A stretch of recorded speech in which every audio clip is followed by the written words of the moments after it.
గొల్లపూడి మారుతీరావు గారి వీక్లీ కాలం ఆడియో ప్రత్యేక సమర్పణ కౌముది వెబ్ మాసపత్రిక.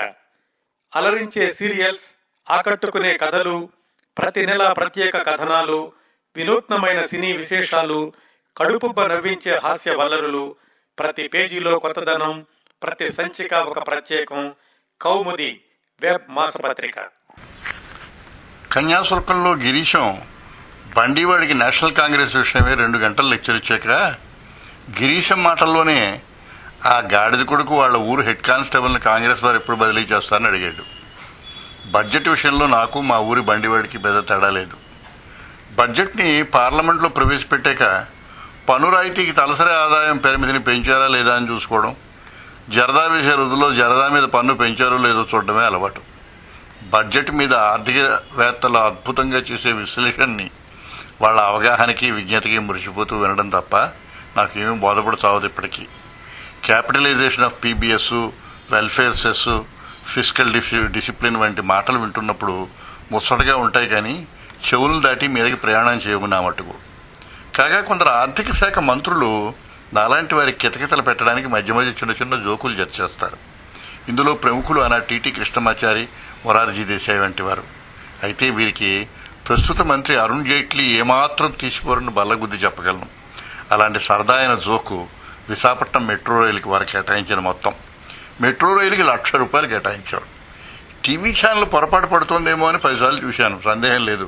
అక్షరాల 1,00,000 సమర్పించారు. వెంటనే ఒక సీనియర్ పాత్రికేయులకి ఫోన్ చేశాను.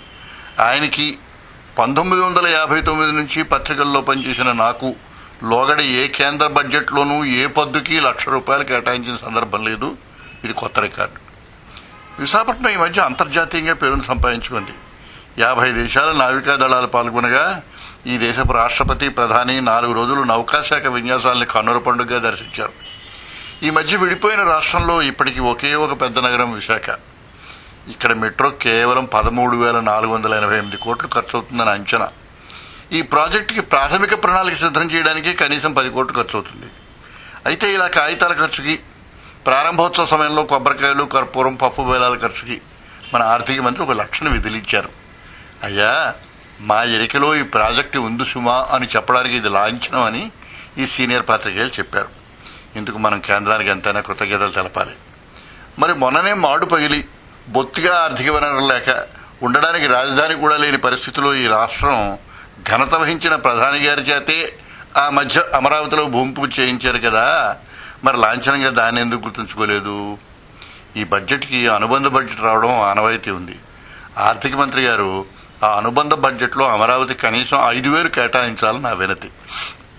అలాగే ఓ గొప్ప అంతర్జాతీయ విమానాశ్రయం భోగాపురంలో రాబోతోందని మన ఆర్థిక మంత్రి గారికి గుర్తుండకపోదు. దానికి కనీసం 2,000 కేటాయించాలి. రాజాపులో ప్రాంతంలో IIITని ఏర్పరుస్తామని వాక్కురిచ్చారు.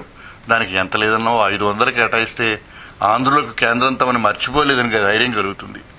90,000 కోట్లు, 19,000 కోట్ల కేటాయింపుల మధ్య మనల్ని మర్చిపోకుండా ఈ దేశానికి తలవానికి పని మొన్ననే రాష్ట్రపతి, ప్రధాని అభివర్ణించిన విశాఖపట్నానికి ₹1,00,000 కేటాయింపు దక్కడం అపూర్వం.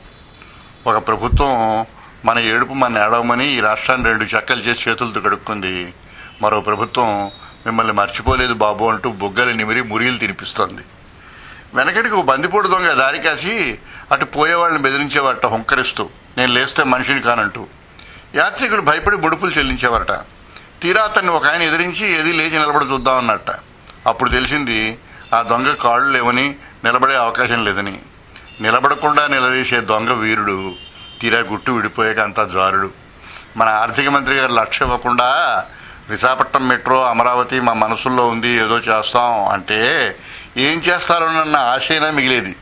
ప్రస్తుతం ఇచ్చిన 1,00,000 భిక్ష ఇక ముందు ఏమీ ఇవ్వరన్న విషయాన్ని గుట్టు విప్పేసింది, మాడు పగలగొట్టింది. గొల్లపూడి మారుతీరావు గారి వీక్లీ కాలం ఆడియో ప్రత్యేక సమర్పణ కౌముది వెబ్ మాసపత్రిక.